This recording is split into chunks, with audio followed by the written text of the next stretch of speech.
өз уақытысында емдемесе ішкі органдардың қабынуына алып келеді. Осымен қатар жиі сахарлы диабетке алып келеді. Сахарный диабет псориазды асқындырады, псориаз сахарный диабетті асқындырады.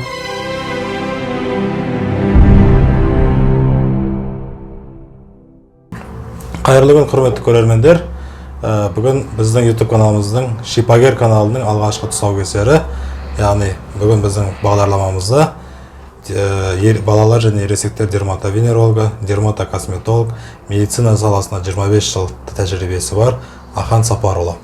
Ассалаумағалейкум, YouTube көрермендері. Бүгінгі кездескеніме сіздермен қуаныштымын. Егер де қандай да бір сұрақтарыңыз туып жатса, қойларыңызға болады, және осы біздің медицина центрі, медицина орталығы Мақпалға келіп, қаралып, кеңес алуларыңызға болады. Және қандай да медицина көмек керек болатын болса, әрқашан есігіміз ашық. Келіңіздер, күтеміз. Алғашқы тақырыбымыз осы тері ауруларын жалпылай талдап өтсек деп едік. Ең көп жиі кездесетін, көбісінің басында қаз проблема атопиялық дерматиттен бастасақ. Мына суретте атопиялық дерматит, Ахан Сапарұлы осы атопиялық дерматит неден пайда болады, қалай пайда болады, оны қалай емдейді, және басқа тері ауруларын қалай ажыратуға болады, сол жайлы бір қысқаша түсіндіре кетсеңіз. Дұрыс айтасыз. Көпшіліктің ең ауруларының бірінде кездесетін тері ауруы бұл атопиялық дерматит. Аурумен үлкендерде, жас нәресте балаларда барлығы ауыра береді. Оның өзінің стадиясы болады, дәрежелері болады. Сондықтан әрқайсының өзінің емдеуі әртүрлі болады. Негізгі атопиялық дерматит аллергия ауруларының қатарына кіреді. Сондықтан да бұның шығу себебі алып келуі бұның өте көп. Ғалымдармен де дәлелденген. Негізгі себептердің бірі кәдімгі күнделікті өмірде қолданып жүрген тамақтан да болуы мүмкін, киім-кешектерден де болуы мүмкін. Біраз адам біле білмейтін жай ғана ауадан да кездесуі мүмкін. Соның сияқты іште құрттар болса, паразиттер болса, атопиялық дерматиттер кездеседі, және бұл даже осы құрттардың өзі атопиялық дерматитті асқындыруы мүмкін. Сондықтан атопиялық дерматит пайда болған кезде негізгі белгілері бірінші қызару дейді, эритема деп атайды оны медицина тілінде айтқанда, одан кейін қышу сезімдерінің пайда болуы, одан кейін терінің құрғауы, одан кейін бізде экскорация дейді. Экскорация деген қасығаннан орны қалып қалу дегенді білдіреді. Декинификация, медицина терминінде айтқанда ол құрғап кету терінің, осындай белгілері болады. Сондықтан осындай белгілер пайда болған кезде тез медициналық көмекке қаралған дұрыс деп есептеймін. Бұл атопиялық дерматит қалай емделеді? Атопиялық дерматиттен жаңа айтып өткенде ол өзінің дәрежесіне байланысты, формасына байланысты емделеді. Әр адамға жекеше ем тағайындалады. Өйткені аталып кеткендей жаңағы атопиялық дерматит деп бір диагноз болғанмен оның емі әртүрлі болады. Сондықтан оны бірінші көріп, одан кейін стадиясын, жаңағы дәрежесін анықтап, содан кейін ем емделеді. Бұл емнен кейін осы атопиялық дерматиттен толықтай құтылуға болады ма? Енді оны сразу негізін айтқан кезде атопиялық дерматиттер тағы да бір мәселе жаңа ұмытып кеттім айтуды, ол тұқымда қуалайды.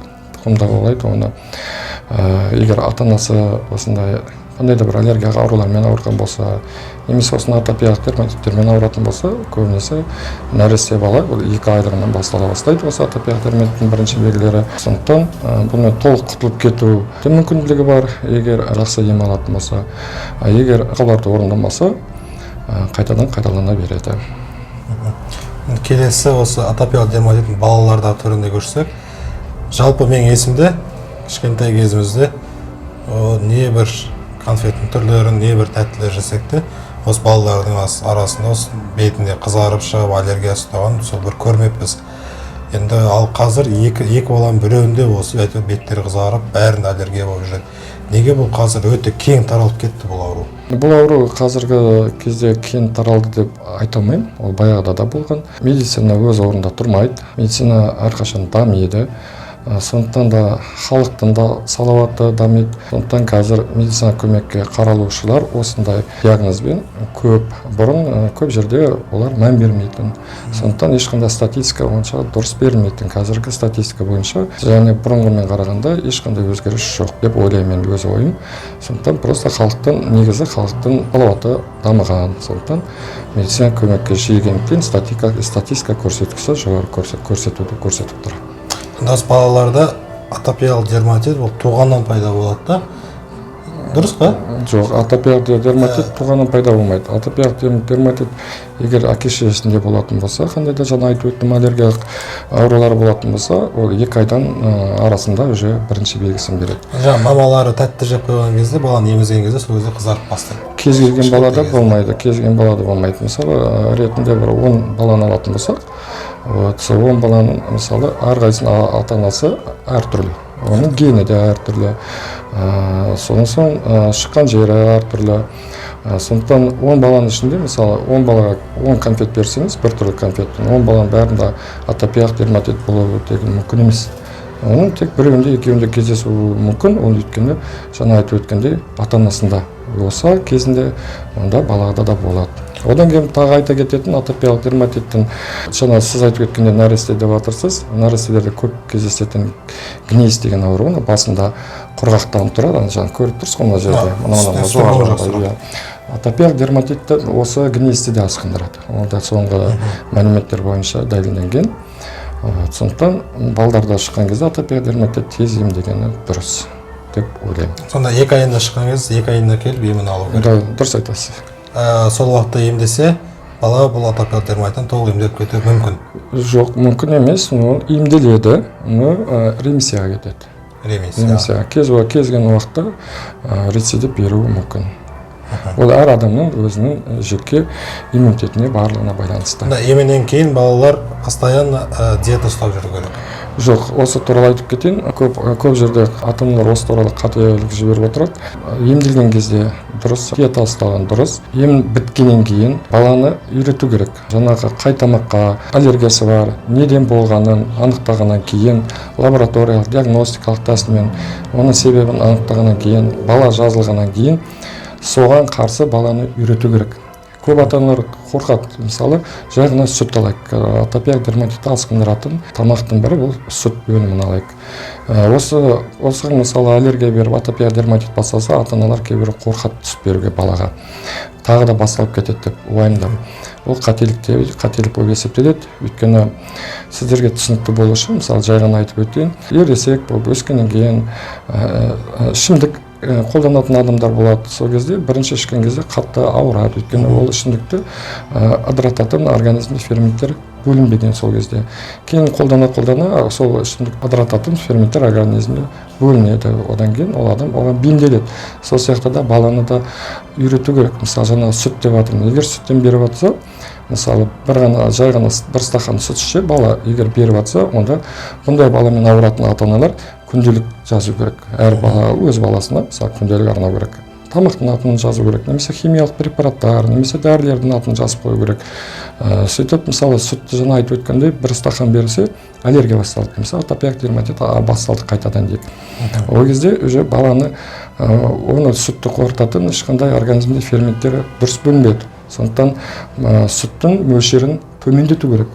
Бірінші бір тамшы беріп үйрету керек. Екінші күні жарты шай қасығымен, үшінші күні толық шай қасығы, төртінші күні ас қасығымен беріп үйретіп, баланы бейімдету керек кез келген тамаққа. Егер баладан жаңа сіз айтқандай балаға сондай тамақтарды бермей қоятын болса, ата-анасы баланы өмір бойы аллергетик болып қалдырады. Сондықтан бейімдету керек. Егер жаңа іште құрт болып осыны асқындырып жатса, негізгі бір тудырушысы болатын болса, сол құрттарды емдесе, ол құрттар жақсы емделеді. Онда атопиялық дерматиттен құтылуы мүмкін. Ал бұл жерде сүт енді пайдалы тамақ, оны үйрету керек. Ал зиян тамақтар да бар, балалар жақсы көретін. Тәттілер, чипс, бала жылайды. Бер деп ата-анасын алады. Сол кезде сол тамақтарды азыздан беріп үйрету керек пе, керек емес пе? Барлық тамаққа үйрету керек. Барлық тамаққа организмге жазамыз, емдейміз. Ол дәрі-дәрмектер біздің мүшемізге, ағзамызға қажет ауырған кезде. Сол сияқты, егер бала сол тағамды жеймін деп жылап, мысалы, өзіне сұрап ататын болса, оны біздің организм. Енді қорытындылай келген кезде, егер де осындай белгілер, жаңа айтып өткен белгілер болатын болса, балаларда да ересектерде, онда өзіңізде тұрып жатқан тұрғылықты жердегі емханаға, дәрігерлерге қаралуға болады. Егер қандай да сұрақтар болып жатса, жаңа айтып өттім, осы жоғарыда біздің медцентр Мақпалға келіп көрінулеріңізге болады. Кез келген аурудан алдын алып емдеген дұрыс. Тағы да жиі кездесетін, енді өздеріңіз білесіз, тері аурулары өте көп. Оларды ажырату, конечно, ажырату әр дәрігердің өз мамандығы бойынша. Сондықтан да келесі жиі кездесетін аурулардың бірі крапивница деп аталады, немесе есек жем дейді қазақ тілінде айтқан кезде. Ол да жаңағы алдында айтып өткен науқастар сияқты ересектерде де және жас балаларда жиі кездесетін аурудың бірі. Бұның ерекшелігі бағана атопиялық дерматиттерге қарағанда оның бірнеше белгілері болады. Оны анықтау үшін бірінші уртикалды, папулезді бөртпелер пайда болады, қышу пайда болады. Тері бетінен папуласы жоғары көрініп тұрады. Бұл папулалар бір-біріне қосылады уақыт өткен сайын. Одан кейін жаңа айтып өткендей, дененің кез келген бөлігінде шыға береді. Бұл ауруда өте дер кезінде жылдам емдеген дұрыс. Бұндай белгілер болған кезде жаңа айтып өткендей өзіңіздің тұрғылықты жерлерге қаралған дұрыс.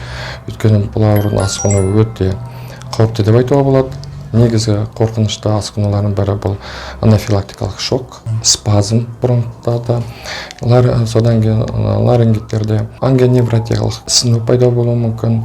Сондықтан осыны асқынуға жеткізбей, өз уақытында қаралып емделген қажет. Келесінде қызыл теміреткі немесе петерия жибері деп айтады. Сол бойынша бір қысқаша ғана талдап өтсек. Өте жиі ауырады.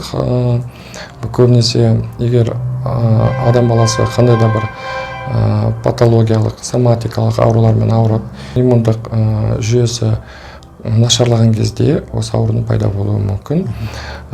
Бұнда ауру тері өзгерісі пайда болады. Бұл негізі вирустық және бактериялық ауру болып есептеледі. Бұл аурудан басқа аурулардан бір ерекшелігі теріде эритемалық белгілер пайда бола бастайды. Полиморфный деген әртүрлі мөлшерде және де оны ажырату, басқа аурулардан ажырату белгісі. Бұда шешелік дақ болады. Осы дақ өте үлкен болады басқаларға қарағанда. Бұның ерекшелігі бұл ауру жұқпайды, айта кетейік. Бірақ бұның ерекшелігі суды жақсы көреді. Су тиген сайын, адам баласы терлеген сайын дененің барлық жеріне қаптап шығып кетеді. Анадан балаға беріле ме? Берілмейді. Тек өзінен өзі жұқпайды, жаңа айтып өттім. Бұл аурудың басқа аурудан ерекшелігі тағы емдемесе де болады бұл ауруда.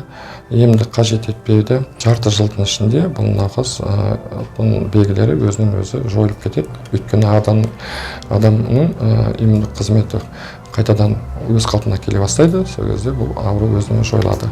Сондықтан бұны негізгі алдын алу, жаңағы денсаулықты күту керек, иммун системаны қалпына келтіру керек, нұсқауларды орындау керек. Бірінші ол суға түспеу, суды аптасына бір-ақ рет қабылдай білу керек. Үстіндегі киімдердің бәрі нағыз мақтадан жасалған киімдер ғана кию керек. Ешқандай физикалық күш болмау керек. Одан кейін медикаментті емдеу жүргізіледі. Жақсы жазылады, ешқандай асқыну болмайды.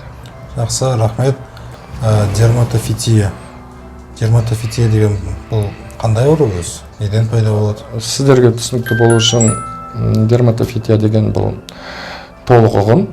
Дерма деген өзі тері деген сөз, фития деген сөз грибок, орысша айтқанда қазақша саңырауқұлақ деп атайды.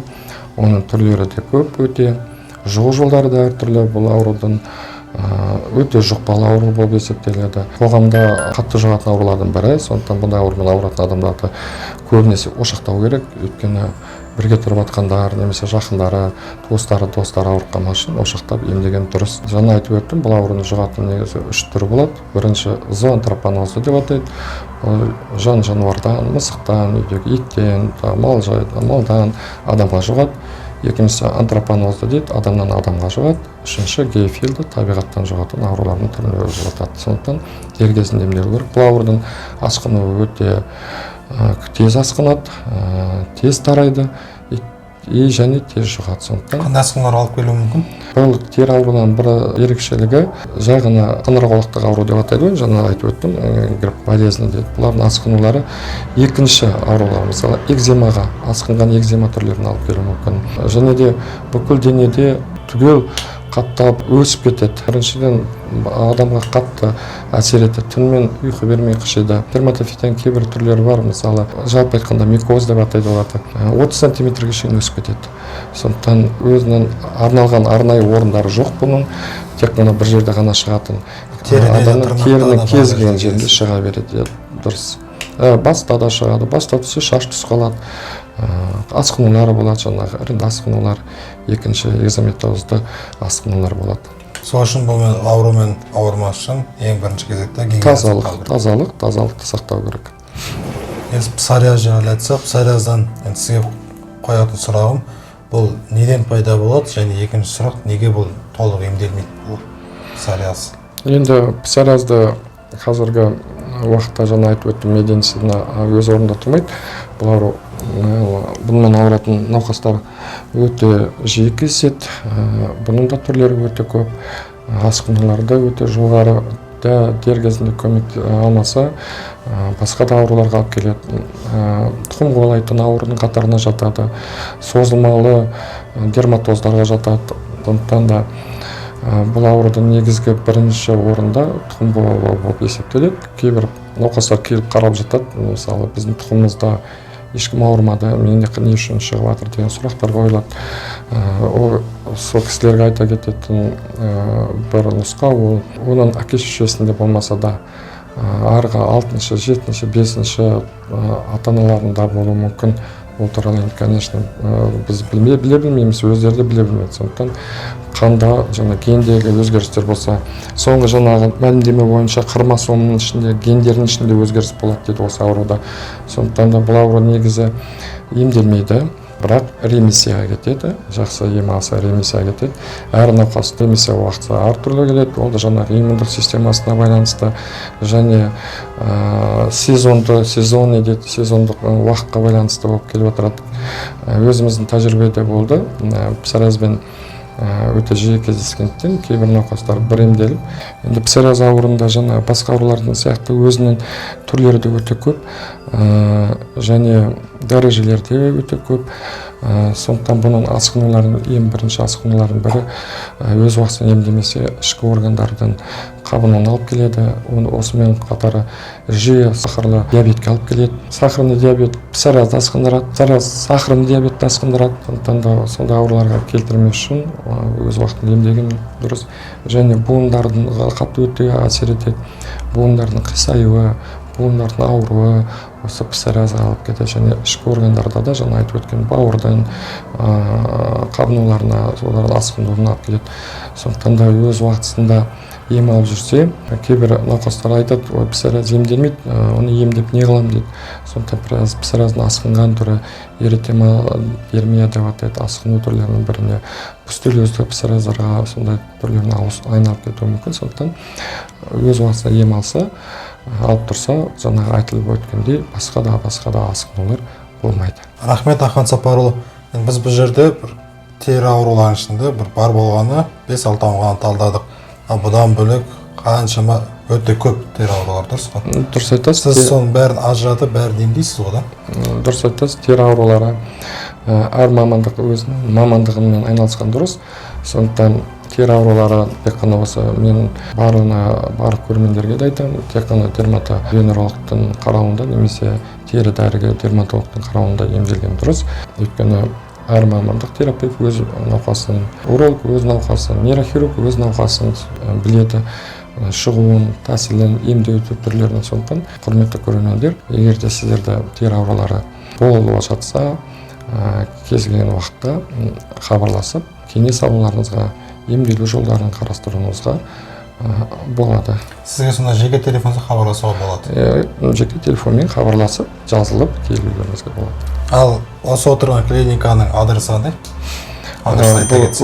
Өтеген-Батыр ауылында, Алматы облысы, Өтеген-Батыр Іле ауданы, Өтеген-Батыр ауылы, Тетова көшесімен Баталханова 4Б қиылысында Мақпал медициналық орталығы, бірінші кабинет, дерматовенеролог Ахан Сапарұлы деп жазылсаңыздар болады. Ал Ахан Сапарұлы, бүгін осы тақырыбымызда ең соңғы сұрағым, осы сіздің 25 жыл практикаңызда осы уақытқа дейін болған бір ең қызық бір жағдайды қысқаша айта кетсеңіз. Енді жаңа қызықты деген нәрсе қазір ойыма түсіп кетті. Жақын арада баласымен бір науқас келген, балаға арахноэнтомоз деп диагноз қоямын. Негізі жәндіктердің шағуы деген ұғымды түсіндіруге де болады, былай қысқаша айтқан кезде. Бізде науқастар енді кейбір сұрақтар болып жатса, қазіргі техниканың даму заманында WhatsApp-қа жазады, телефонмен звондасып хабарласып тұрады. олар өзін ойлайды біз жалғыз екенбіз деп, қайдан білсін біз күнде 40-50 адам қабылдап жатқанымызды. Но бірақ жауап беруге тура келеді. Сол қызық нәрсесі әлі ойыма келіп көзімде күлкім келіп отыр. Мен WhatsApp-ма жазып жіберіпті аудиозаписпен. Сіз маған жауап бере аласыз ба? Неге маса менің баламды шағады деп. Дәрігер болғаннан кейін науқастың кезген сұрағына жауап беру керекпін. Сондықтан мен ол кісіге айттым. Ана масадан телефон, ұялы телефон нөмірін алып беріңіз. Мен сол масадан сұрайын. Сіз оның баласын неге шағасыз деп. Ол маған жауабын қайтарған кезде мен сізге қоңырау шалып айтам неге шаққанын дедім. Сондай да қызық оқиғалар болып тұр. Осымен тері аурулар жайлы видеомыз аяқталды. Егер де сіздерге осы видео ұнаса, подписаться батырмасын басып және колокольчикті баса кетіңіздер. Ахан Сапарұлы тек қана дерматовенеролог емес, біз қазір дерматологияны талдадық. Келесі тақырып венерология бойынша, яғни жыныстық аурулар бойынша талқылаймыз. Және сіздерге қандай тақырып қызық болады, сол тақырыпты астына комментарийға жазып кетіңіздер. Рахмет, сау болыңыздар.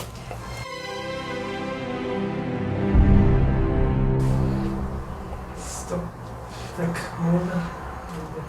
Общий план. Кішкене жақындап отырсыздар. Оп.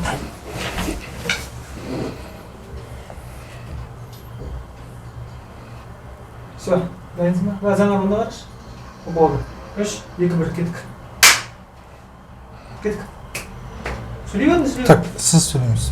Жоқ, енді амандаспайсың. Ассалаумағалейкум деп амандаспайсың. Жоқ, мен Ахан Сапарұлы деп сізді таныстырдым. Енді мен айтайын ба? Ахан Сапарұлы дедім. Сөйлей берейін бе? Сөйлей беріңіз. Так, ассалаумағалейкум YouTube көрермендері. Не болды? Ау, Күліп отыр көрінеді. кім? Күлесің сен? Болмайды ғой. Қайтадан ал. Күлмеңдер болмайды. Серьезно болу керек бұндайда.